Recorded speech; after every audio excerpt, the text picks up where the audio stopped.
Oke, halo teman-teman. Jadi di sini aku akan ngejelasin soal nomor 3 tentang line balancing. Jadi di sini ada soal sebuah produk mempunyai precedence diagram sebagai berikut, di mana perusahaan bekerja 6 hari jam kerja dan itu Senin sampai Jumat 8 jam, Sabtu itu sekitar 5 jam. Nah, itu kita bisa lihat kapasitasnya.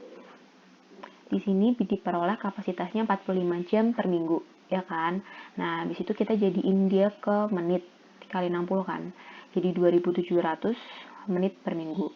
Nah, ini diketahui juga demand-nya itu 300 unit per minggu dari perusahaannya itu sendiri. Nah, kita akan lakuin line balancing terhadap soal tersebut, dimana di sini waktu siklusnya itu ada dua. Jadi ada waktu siklus berdasarkan demand dan juga waktu siklus berdasarkan precedence terbesar. Nah, untuk waktu siklus berdasarkan precedence terbesar itu diambil dari waktu siklus yang terbesar nih.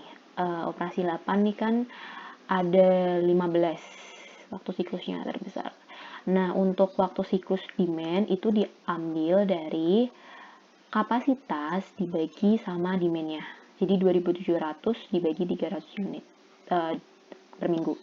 Nah, kan dapat nih 9 sama 15. Nah, terus kita lakuin line balancing pakai metode LCR.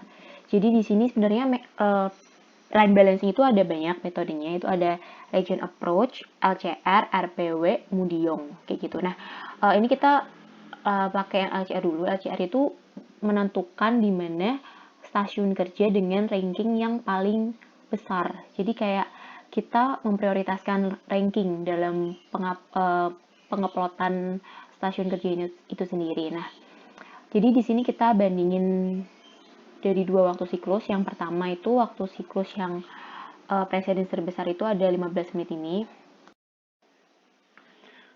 Oke, jadi untuk penguploadannya itu kita ngelihat dari rankingnya.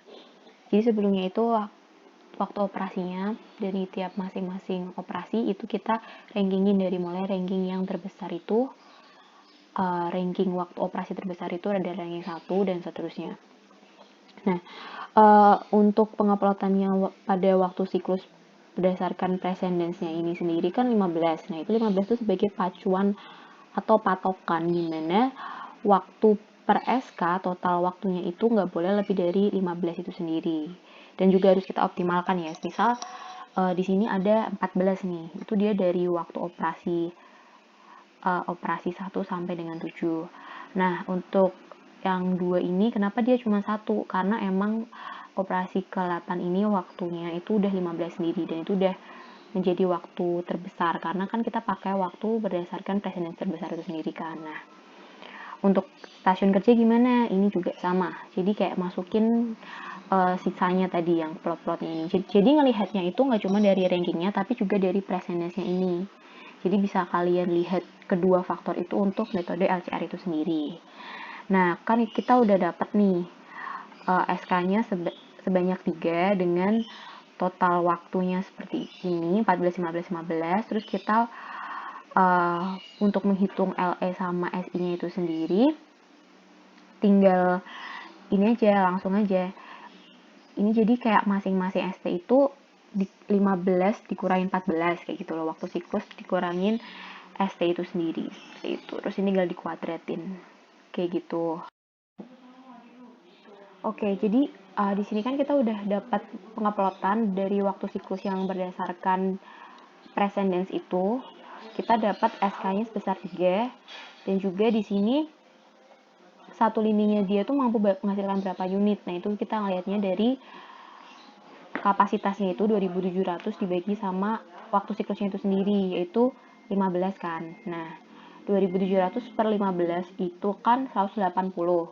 Nah, karena di sini kita demand-nya itu 300, jadi kita butuh 2 lini. Jadi dikaliin 2 kali 180 itu 360 unit, dimana ini pasti terjadi overproduction sebanyak 60 unit dari 360 dikurangin 300 itu sendiri. Nah, untuk line efisiensinya itu, perhitungan line efisiensi sama smoothing index itu diperoleh dari rumusnya itu untuk LE itu sendiri itu dari jumlah total waktu stasiun kerja dibagi jumlah total stasiun kerja dikali waktu siklusnya dikali 100%. Nah, untuk SI-nya sendiri itu dari akar dari jumlah ini waktu siklus dikurangin ST kuadratin. Nah, ini SI. Akar dari ini ya. Terus apa sih bedanya LE sama SI? Kalau LE itu nilai pemakaian tiap lini itu berapa persen. Tapi kalau SI itu pemerataan kerja tiap stasiun kerja itu sendiri. Nah, karena di sini kita pakai 6 SK, di mana satu SK-nya itu dioperasikan satu operator sebesar dengan biaya tenaga kerja sebesar 1 juta, maka dia menghasilkan 6 juta. Nah, udah selesai kan? Jadi kita udah tahu untuk yang waktu siklus berdasarkan precedence. Untuk waktu siklus berdasarkan demand-nya itu berapa? Kita hitung lagi nih. Tadi kan udah diketahui waktu siklusnya 9 menit dari kapasitas dibagi sama demand-nya perusahaan. Nah, penguploadannya sama. Kita ngelihat dari precedence dan juga dari rankingnya. Jadi nanti kita sama ya, ini itu untuk semua metode sama penguploadannya. Cuman metode dilihatnya dari apa per metode itu beda-beda. Kalau LCR kita lihatnya dari rankingnya. Nah, udah dapet nih, kita dapat SK-nya sebesar 6, dimana totalnya waktunya 42, dan juga satu lininya itu dia mampu menghasilkan 300 unit. Dari mana? Dari 2700 kapasitasnya ini dibagi sama waktu siklusnya juga sama kayak tadi. 2700 dibagi 9 unit itu 300. Jadi kayak kenapa dia 300 ya? Dia kenapa sama kayak demand? Karena dia emang pendekatan demand. Jadi dia tidak akan menghasilkan overproduction gitu. Untuk biayanya itu sama ya sebenarnya ya. Dari yang waktu siklus precedent sama demand, dimana dia 6 stasiun kerja kan dikali 1 juta, jadi 6 juta. Nah, untuk dari keduanya itu kita bisa lihat biayanya itu sama. Tapi untuk waktu siklus yang dipilih itu waktu siklus yang skenario 2, yaitu pendekatan demand, dikarenakan tidak terjadi overproduction.